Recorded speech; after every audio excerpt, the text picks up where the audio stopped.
I did something which I've never done before or since, very, very unprofessional.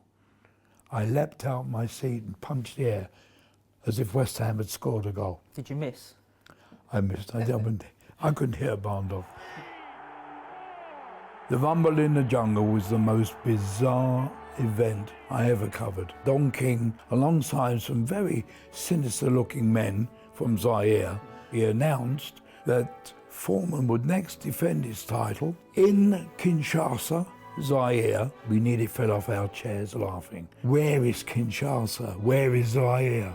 The president of Zaire, Mobutu, was one of the most odious men ever to rule a country in Africa. We were given a tour of the stadium, and we were in the bowels of the stadium. We came across a wall, and there were all pockmarks all over the wall. And that's where Mobutu used to have the dissidents shot. They were bullet holes. I mean, that's the sort of bizarre occasion it was. And then, of course, we come to the fight. I knew that Ali had never been knocked. He'd been knocked down, but never been knocked out. And I thought if he could survive that Frazier left hook in 71, he would survive anything. So I got it in my mind that Foreman, who was considered an ogre, the hardest punching heavyweight there'd ever been at that time, if Frazier couldn't knock him out, I don't think Foreman was going to knock him out. And you talk about mind games, there was no one better at it than Ali. And I thought he's going to get to Foreman psychologically in the build-up, because Ali was so popular in Zaire, they shouted, Ali Bumaye, which I believe is Swahili for Ali, kill him. So that was in Foreman's mind as well. And I was ruminating this. I was having a drink at the bar with Bob Walters. And I said, you know what, Bob? You may think I'm mad, but I'm going to pick Ali to win.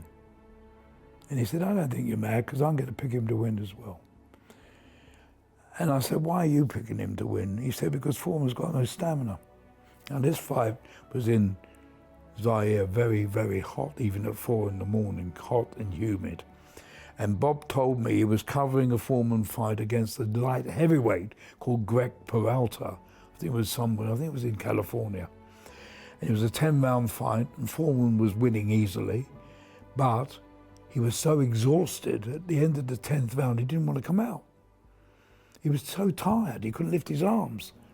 So I thought, well, if he's tired fighting Peralta, what's he going to be like in the heat and humidity fighting Ali? And that was the reason that made my mind up. And I picked, I mean, of course, everybody thought I was crazy, all my British colleagues. He said, you mad? They were predicting that Ali would end up in hospital, let alone win the fight. But I did this, and I gave my reasons for it. And sure enough, he knocked Foreman out in the 8th round. I'd picked he would knock him out in the 9th round. My boss, Frank Nicklin, to make sure I wasn't big-headed, he sent me a telex, a herogram, which said, very simply, why wrong round? And that was his way of saying, don't get carried away, son. All right, you got away with it this time. But, you know, there was my logical reason for picking Ali. And then I have to admit, when it happened, I did something which I've never done before or since, very, very unprofessional. I leapt out my seat and punched the air as if West Ham had scored a goal. Did you miss? I missed. I couldn't hit a barn dog. So, you know, I don't mind boasting about it, because I really put my head on the block. Foreman wasn't knocked out, by the way. He was just exhausted. He didn't want to get up because he had nothing left. Ali allowed Foreman to punch himself out. He stood there, as you know, against the ropes. Only Ali could have done that.